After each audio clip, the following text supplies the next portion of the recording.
இது Sunday lunch அப்போ எடுத்த விளாக் தான்.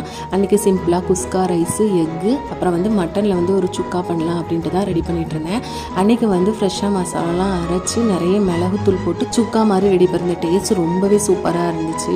நைட்டு வந்து பொடி இட்லி பண்ணலாம் அப்படின்னு ஃப்ரெஷ்ஷாக பொடிலாம் அரைச்சிட்டு இருந்தேன். கருவேப்பிலை எள்ளெல்லாம் சேர்த்து தான் பொடி அரைச்சிட்டு இருந்தேன்.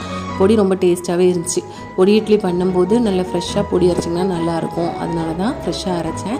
நல்லெண்ணெய் சேர்த்துட்டு அதில் எவ்வளோ பொடி வேணுமோ அதை ஆட் பண்ணிக்கிறேன். இட்லி பொடி நான் நிறையவே இட்லி பொடி ஆட் பண்ணிக்கிட்டேன். அதில் இட்லி வந்து அவிச்சு வச்சுருந்ததை எடுத்து ஆறுன இட்லி தான் நல்லா கட் பண்ணி சேர்த்துக்கிட்டேன்.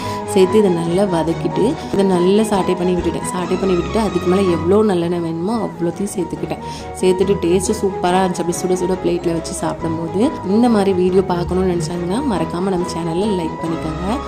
மறக்காமல் உங்கள் ஃபேமிலி அண்ட் ஃப்ரெண்ட்ஸோட ஷேர் பண்ணிக்கோங்க.